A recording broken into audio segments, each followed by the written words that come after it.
नमस्कार मित्रांनो, सुस्वागतम. घरोघरी मातीच्या चुली या मालिकेच्या आजच्या भागामध्ये ऐश्वर्या आणि तो गुंड निघून गेल्यानंतर जानकी ही आतमध्ये येते आणि आतमध्ये पाहते तर काय ऐश्वर्या तिच्या अगोदर आतमध्ये तयार असते. तेव्हा जानकी ऐश्वर्याच्या हाताला धरते आणि काय ग तू आत कशी आणि तो माणूस कोण होता असे विचारणार. तोच लगेच ऋषिकेश जानकीला म्हणतो की जानकी अगं गणपती बाप्पांचा हार दे. आणि ऋषिकेश जानकीच्या हातातील हार घेतो, सुमित्राच्या हातात देतो. तेव्हा ऐश्वर्या लगेच पुढे निघून जाते आणि तेवढ्यात सुमित्रा ही देवबाप्पाला तो हार घालते आणि गणपती बाप्पा पुढच्या वर्षी सुद्धा असेच लवकर या असे म्हणून प्रार्थना करते. तेव्हा मात्र ऐश्वर्या तेथे सामील होते आणि त्यामध्ये मग्न झाली असे दाखवते. तेव्हा जानकी मात्र तिच्याकडे रागाने बघत परत गणपती बाप्पांना हात जोडते आणि सर्वजण मनोभावाने देवाला प्रार्थना करतात. तर सुमित्रा म्हणते की अरे गणपती बाप्पा, माझ्या कुटुंबावर तुझी कायम कृपादृष्टी ठेव. तेव्हा जानकी पुढे येते आणि देवाला हात जोडून देवाला म्हणते की देवा गणराया, का कुणास ठाऊक माझं अंतर्मन मला सांगते काहीतरी वाईट घडणार आहे. माझ्या मनात एक अशी वेगळीच भीती दाटून आली. अरे तू विघ्नहर्ता आहेस, आलेले विघ्न दूर करण्यासाठी माझ्या ओवीला काही होऊन देऊ नकोस. बाप्पा माझ्या कुटुंबाला जप. आणि देवाला ती हात जोडून प्रार्थना करत असते. तेवढ्यात लगेच ऐश्वर्या तिच्या शेजारी उभी राहते आणि देवाला हात जोडत म्हणते की बाप्पा तुझे विसर्जन माझ्या मनाप्रमाणे होऊन दे. आणि मुद्दाम ती ऐश्वर्या जानकी समोर हे बोलते. तेव्हा ऐश्वर्याचे बोलणे ऐकून जानकीला आणखीन टेन्शन येते आणि ती रागाने ऐश्वर्याकडे बघत असते. तेव्हा ऐश्वर्या सुद्धा हसून जानकीकडे बघत असते. तेवढ्यात ऋषिकेश सारंग पुढे येतात आणि गणपती बाप्पांना गणपती बाप्पा मोरया असे म्हणून त्यांना उचलतात. जानकीच्या मनात मात्र ही हुरहुर सुरूच असते की ऐश्वर्या नक्की काहीतरी प्लॅन करते आणि नक्की कोणाला तरी धोका आहे म्हणून ओवीची तिला खूप काळजी लागलेली असते. तर बाहेर मस्त मिरवणूक ही गणपती बाप्पांची निघणार असते. ढोल ताशावाले सुद्धा आलेले असतात आणि ढोल ताशांच्या तालावर गुलाबदादा तर खूप नाचत असतात आणि गणपती बाप्पांसाठी गाडी ही सुद्धा मस्त सजवलेली असते. तेव्हा रणदिव्यांच्या गणपती बाप्पांची मस्त मिरवणूक निघवलेली असते आणि काही लोक त्यात सामील होतात आणि मस्त डान्स करत असतात. तर ओवी सुद्धा ही खूप छान डान्स करत असते. सारंग काकाला सुद्धा ती पुढे बोलावते. तेव्हा ऐश्वर्या सुद्धा ही सारंग बरोबर डान्स करण्यासाठी पुढे येते आणि ते दोघे सुद्धा खूप मस्त डान्स करत असतात. ओवी तर खूपच छान डान्स करत असते. तर जानकी खुशून ही ऋषिकेशला दाखवते की ओवी बघा किती छान डान्स करते आणि गणपती बाप्पांच्या अंगावर ती फुलांचा वर्षाव करत असते. तेव्हा ओवी ही जानकीला सुद्धा बाप्पांच्या या मिरवणुकीत डान्स करण्यासाठी हाताला धरून पुढे घेते. जानकी मात्र आपला पदर सावरत ही ओवी बरोबर मस्त अशी फुगडी खेळू लागते. त्या दोघींची मस्त फुगडी रंगलेली असते आणि त्या दोघींची फुगडी झाल्यानंतर ऐश्वर्या लगेच पुढे येते. जानकीच्या हाताला धरून ती तिच्याबरोबर फुगडी खेळायला सुरुवात करते. जानकी मात्र रागाने ऐश्वर्याकडे फुगडी खेळताना सुद्धा बघत असते. तिच्या चेहऱ्याकडे मात्र ती काही लक्ष देत नाही आणि त्यांची फुगडी खेळून झाल्यानंतर तेव्हा मिरवणुकीमध्ये खूप गर्दी जमलेली असते आणि जानकी, ऐश्वर्या, ओवी हे सर्व एकमेकांबरोबर डान्स करत असतात. सारंग सुद्धा हा जानकीच्या हाताला धरून तिला डान्स करायला सामील करत असतो आणि त्याच वेळेस ते गुंड तेथे येऊन पोहोचतात आणि ऐश्वर्या डान्स करत असते. तेव्हा ऐश्वर्याचे लक्ष त्या गुंडांकडे जाते आणि ती खुणावून ओवीला दाखवते. तेव्हा तो गुंड विचारत असतो की ती मुलगी कुठे आहे. तेव्हा ऐश्वर्या ओवीला दाखवते. तेव्हा तो गुंड ओवीकडे बघतच असतो. तेवढ्यात जानकीचं लक्ष त्या गुंडाकडे जाते आणि तेव्हा जानकीच्या लक्ष देते की हाच जो माणूस आहे तो ऐश्वर्याला भेटण्यासाठी घरी आलेला होता आणि याच माणसाला ऐश्वर्याने कसले तरी पैसे सुद्धा दिल्याचे तिने बघितलेले असते. आणि तेव्हा जानकीच्या लक्ष देते की जेव्हा सयाजी काका घरी आले होते आणि तेव्हा ते म्हणत होते की गावात पोरं पळवणारी टोळी आलेली आहे आणि आतापर्यंत गावातील 10-12 मुलं ही गायब होती. तेव्हा ते सर्व जानकीच्या लक्ष देते आणि जानकी लगेच त्या गुंडांचा पाठलाग करते. तेव्हा जानकी लगेच ओवीला शोधत असते आणि ओवीला ती शोधल्यानंतर लगेच तिच्या हाताला धरते आणि आपल्या जवळ घेते. ऋषिकेश आणि सारंग हा जानकीला म्हणत असतो की ओवीला डान्स करून दे आणि तो सुद्धा जानकीचा हात धरतो आणि तिला डान्स करण्यासाठी सामील करून घेतो. तेव्हा मात्र ते गुंड ओवीला शोधतच तिकडे येत असतात की ओवी नेमकं कुठे डान्स करती म्हणून ते तिला शोधत असतात. गणपती बाप्पांचे गाणे आणि आरती यांचा पूर्णपणे आवाज झालेला असतो. सर्वत्र तो घुमलेला असतो. कुणाला कुणाचे काही ऐकू येत नसते. ढोल ताशाचा पूर्णपणे आवाज सुरू असतो. कुणाकडे लक्ष नसते आणि जानकी मात्र ही ओवीला शोधत असते. तेव्हा इकडे जानकीला खूप टेन्शन येते कारण ओवी तिला कुठे दिसत नाही आणि ते गुंड तर ओवीच्याच मागावर असतात. ओवी मात्र ही गणपती बाप्पांसमोर मस्त नाचत असते. पूर्णपणे गणपती बाप्पाच्या विसर्जन बेधुंद झालेली असते, तिचे कुणाकडे लक्ष नसते आणि तेवढ्यात ते गुंड ओवीला शोधत तिच्याजवळ येतात। तेवढ्यात जानकी ही ओवीजवळ येणार तर लगेच ऐश्वर्या तिचा हात धरते आणि ओ वहिनी काय झाले असे विचारते। तेवढ्यात जानकी समोर पाहते तर ते गुंड कुठेतरी गायब झालेले असतात। तर जानकी ही रागाने ऐश्वर्याकडे बघत असते आणि इकडे तिकडे त्या गुंडांना शोधत असते। तेवढ्यात जानकी समोर येणार तर ऐश्वर्या लगेच खुश होते आणि तेवढ्यात फटाक्यांचा मोठा बार होतो आणि त्या धुरामुळे जानकीला समोरचे काही दिसत नाही आणि जोरजोराने आवाज तिला ऐकू येत असतो, म्हणून ती आपले कान दाबते आणि ओवीला इकडे तिकडे आवाज येऊ लागते। ओवी तिला कुठे दिसत नाही म्हणून ती खूप टेन्शन मध्ये ओवीला ओवी ओवी करत शोधत असते। ऐश्वर्या मात्र खूप खुश होऊन हसत असते आणि सर्वजण एका आवाजात गणपती बाप्पा मोरया मोरया असे म्हणत असते। कुणाचा कुणाला काही आवाज ऐकू येत नसतो। 1 2 3 4 गणपतीचा जय जयकार असा मोठमोठ्याने जयघोष चालू असतो। तर जानकी लगेच इकडे ऋषिकेश जवळ येते, त्याच्या हाताला धरते आणि ऋषिकेश आओ ओवी कुठे असे घाबरतच विचारते। ऋषिकेशला ऐकायला येत नसते तेव्हा जानकी कानात येऊन जोराने म्हणते की ओवी कुठे। तेव्हा ऋषिकेश म्हणतो की अगं जानकी ओवी इथेच होती। तेव्हा सारंग इकड्या ढोलताशा आपल्या हातामध्ये घेतो आणि जोरजोराने तो वाजवू लागतो। तेवढ्यात जानकी ही सारंग जवळ येते आणि सारंग भाऊजी ऐश्वर्या कुठे असे विचारू लागते। तेव्हा मात्र सारंगला ऐकू येत नसते आणि जानकी मोठ्याने ओरडते।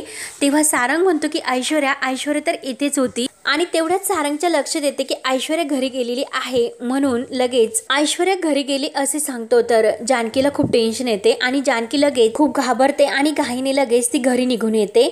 दरवाजा उघडून रागानेच ऐश्वर्या बाहेर ये असे म्हणू लागते। तेव्हा ऐश्वर्या बाहेर येते आणि काय हो वहिनी काय झाले, तुम्ही का ओरडतात माझ्या नावाने असे विचारते। तेव्हा जानकी ऐश्वर्याला विचारते की ओवी कुठे। तेव्हा ऐश्वर्या म्हणते की एक लाडू फुटला गणपती बाप्पा रुसला। तेव्हा जानकी रागाने म्हणते की ऐश्वर्या मी तुला काय विचारते की ते सांग की ओवी कुठे। मला माहिती आहे की तुला माहिती आहे की ओवी कुठे आहे ते। ऐश्वर्या मात्र मोठ्या तालात म्हणत असते की गणपती बाप्पा गेले गावाला, चैन पडेना आम्हाला। तेव्हा जानकी रागानेच म्हणते की ऐश्वर्या तुझे नाटक बंद कर, ओवी कुठे ते मला सांग प्लीज, तू असे करू नकोस। हे युद्ध तुझ्यात आणि माझ्यात आहे, तू त्यात माझ्या मुलीला घेऊ नकोस। जानकी खूप रडत व्याकुळ होत विचारते की अगं कुठे माझी मुलगी, बोल ना ऐश्वर्या, तिच्या केसाला जरी धक्का लागला तर मी तुझा जीव घेईल, सोडणार नाही मी तुला। म्हणून जानकीला ऐश्वर्याचा खूप राग येतो आणि ती जोरात एक सनकन ऐश्वर्याच्या कानामागे देणार तोच लगेच सुमित्रा येते।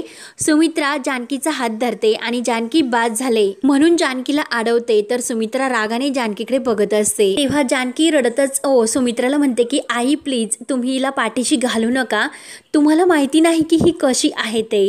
तेव्हा सुमित्रा मात्र रागाने म्हणते की अगं जानकी बास कर, अति करते तू।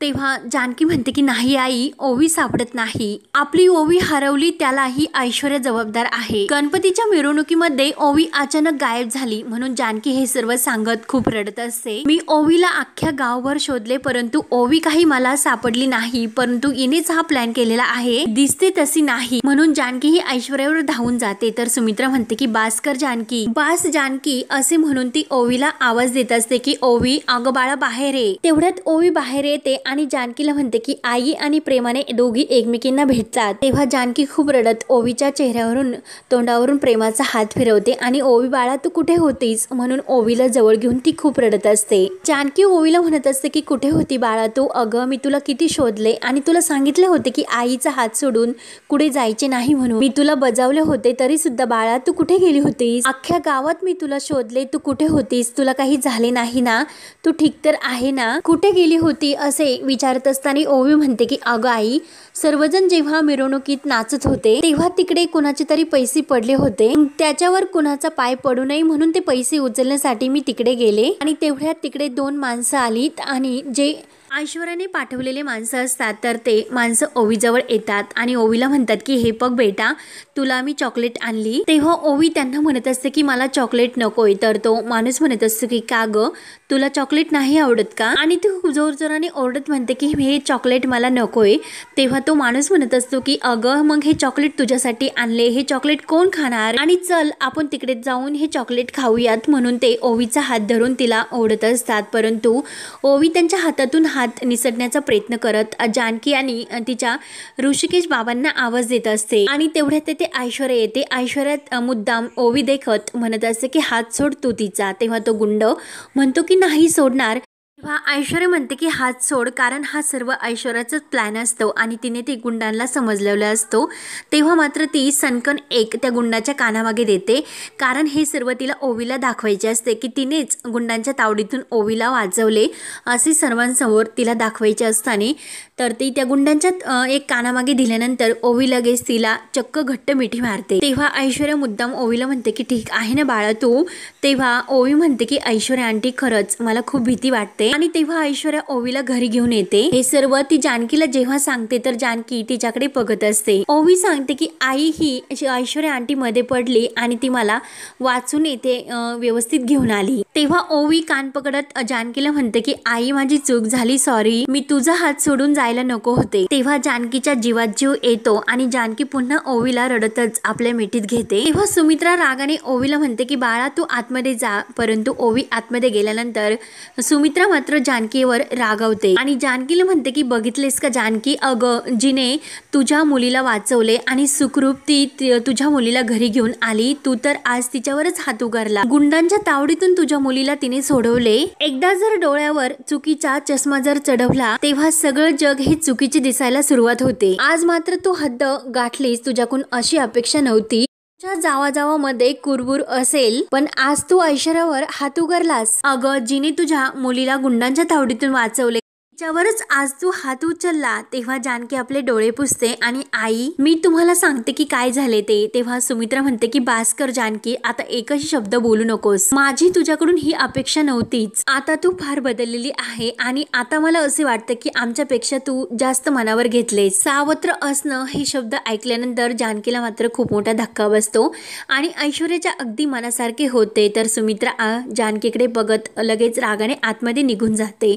ऐश्वर्याच्या मात्र खूप आनंद होत असतो। तेव्हा जानकी ही डोळे भरून आईंकडेच बघत असते तर ऐश्वर्या तिच्या जवळ येते। ऐश्वर्या ही हसून जानकीला म्हणते की काय सावत्र वहिनी, आता खेळात तर मजा येतेच ना, आणि हाताच्या टाळ्या वाजवत म्हणते की आता वहिनी पुन्हा एकदा मी तुम्हाला चेकमेक केले, पुन्हा एकदा तुझ्या भाबडेपणावर माझ्या हुशाराची मात। काय हो वहिनी सतत या कुटुंबाला एकत्र बांधून ठेवण्याच्या गप्पा करत असते, त्यातील एक एक मणी मात्र गळून पडला। आणि तुला आठवते का जी आपली रणदिव्यांची पारंपरिक मोत्याची माळ आहे, मी तुझ्या समोर अशी तोडली होती आणि तू मात्र आपल्या पदरात असे ते मणी झेलले होते। मग उद्या तोच पदर माझ्या समोर पसरवायला नाही लावला तर नावाची आणि परत शांत होते, नाव तर तुला माहितीच आहे। म्हणून जायला निघते तर जानकी लगेच रागाने ऐश्वर्याचा हात धरते, जोराने तिचा हात पिरगाळते आणि काय ग ऐश्वर्या मजा येतेस ना तुला, मनामध्ये माझ्याविषयी वाईट पेरण्यासाठी आणि ओवीला त्रास देण्यासाठी, पण वाईट विचार करणाऱ्यांचे कधीही भले होत नाही। मागच्या वेळी सुद्धा तू तेच केले होते। ओवी शाळेतून निघाल्यानंतर ती कशी हरवेल असा तू डाव साधलास आणि यावेळेस सुद्धा पुन्हा हात तू तिच्यापर्यंत पोहोचवला। तर ओवीला तुझे नख जरी लागले तर मी तुझा हात तोडून टाकेल, कळले का तुला। म्हणून जानकी ही ऐश्वर्यावर खूपच भडकते आणि तिचा हात मागून पूर्णपणे पिरगाळते। तेव्हा ऐश्वर्या जोराने आपला हात हिसकावून घेते तर ऐश्वर्या तिच्याकडे अगदी रागाने बघत असते। जानकी मात्र अगदी आपले डोळे वटारून तिच्याकडे बघत असते, कारण जानकीला आता ऐश्वर्याचा खूपच राग आलेला असतो। तेव्हा ऐश्वर्या मात्र लगेच तिथून आपल्या रूम मध्ये निघून जाते। तेव्हा ऐश्वर्या लगेच आपल्या रूम मध्ये येते आणि ओवीला आणि ती फ्रेश होऊन ओवीचे केस हे कोरडे करत असते आणि तेव्हा तिला सुमित्राचे सर्व बोलणे आठवते की सुमित्रा आई सुद्धा आता ऐश्वर्याची किती बाजू घेतात आणि माझ्यावर ओरडतात। सुमित्रा आई तिला म्हणलेले असतात की आता जानकी तू जास्त मनावर घेतले की आमच्यापेक्षा सावत्र असणं हे। तेव्हा जानकीच्या डोळ्यात पाणी सुद्धा आलेले असते, कारण सुमित्रा आई असं बोललेले असतात।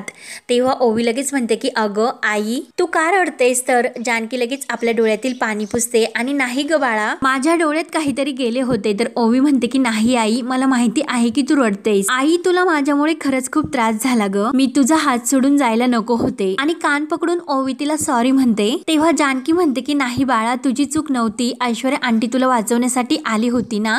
आणि तेवढ्यात ऋषिकेश आतमध्ये येतो। तेव्हा जानकीच्या डोळ्यात पाणी आलेले असते तर ऋषिकेशला बघून जानकी ओवीला म्हणते की बाळा अगं आजी मगाशी तुला आवाज देत होती, मग जा तू काय म्हणतात ते बघून ये। तेव्हा ओवी हो बोलून लगेच धावतच जाते। तेव्हा ऋषिकेश जानकीला विचारतो की जानकी बाप्पांच्या विसर्जनाच्या वेळेस तू कुठे होतीस, म्हणजे मिरवणुकीमध्ये तू ऐश्वर्या ओवी कुठेच दिसत नव्हत्यात। तेव्हा जानकीच्या डोळ्यात मात्र खूप पाणी आलेले असते। ऋषिकेश विचारतो की अगं जानकी काय झाले। जानकी मात्र काही बोलत नसे तर ऋषिकेश तिचा हात धरतो. अगं जानकी, नक्की काहीतरी झालेले आहे. तू मला मिरवणुकीत विचारत होती की ओवी कुठे, ओवीला पाहिलेस का? आणि तू आता ओवीला काय बोलत होतीस की ऐश्वर्याने ओवीला वाचवले म्हणून. नेमकं काय झाले आणि का रडतेस तू? तेव्हा घडलेला सर्व प्रकार जानकी ही ऋषिकेशला सांगते आणि घरी आल्यानंतर ओवी ही घरी होती आणि ऐश्वर्याने तिला वाचवले असे सुमित्राला ऐश्वर्याने सांगितले. आणि तेव्हा सुमित्रा आई तिला कशा बोलल्या सावत्रपणावरून हे तिला सर्व काही ती ऋषिकेशला सांगते. तेव्हा ऋषिकेश ते ऐकून म्हणतो की काय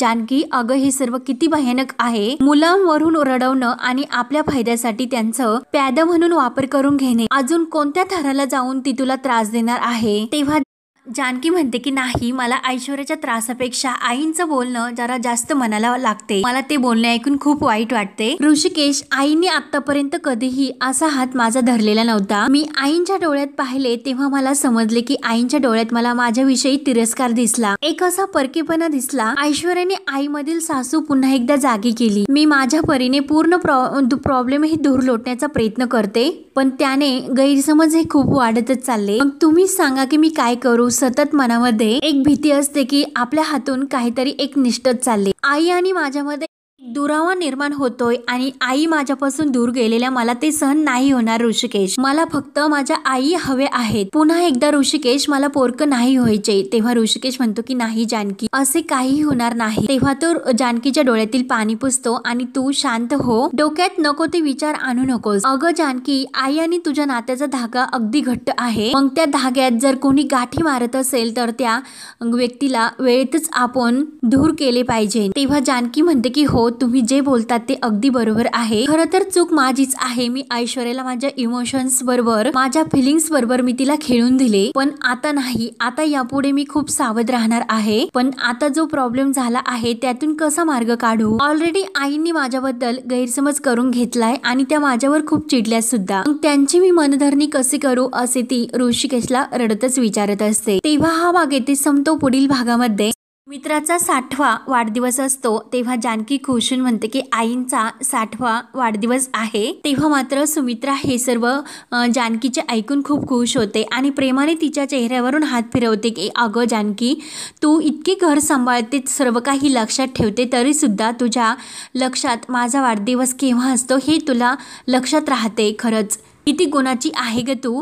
तेव्हा मात्र ऐश्वर्याचं हे ऐकून खूपच जळफळाट होतो आणि तेव्हा ऐश्वर्या विचार करते की आईंच्या मनात जो जानकीविषयी राग आलेला होता तो तर सर्व वितळला. तेव्हा मात्र ऐश्वर्या रूममध्ये येते आणि आजीला म्हणते की आईंच्या मनातून परत जानकीला उतरवण्यासाठी मला परत काहीतरी असा प्लॅन करावा लागेल, त्यासाठी काहीतरी मोठे करावे लागेल. त्यानंतर जानकी ही ऐश्वर्याला म्हणत असते, ऐश्वर्या, आईंचा 60वा वाढदिवस आहे, त्यामुळे तू त्यात काही करू नकोस. तुला मान हवा आहे ना, तो मान मात्र तुला मिळणार. परंतु जर तू या घराची मानहानी करण्याचा प्रयत्न केलास तर तुला अशी शिक्षा देईल की तू मान वर करून सुद्धा बघणार नाही. तेव्हा ऐश्वर्याची बोलती बंद होते. तेव्हा आता पुढे काय काय होत राहणार हे पाहण्यासाठी आपल्या चॅनलला नक्की सबस्क्राईब करत राहा. धन्यवाद.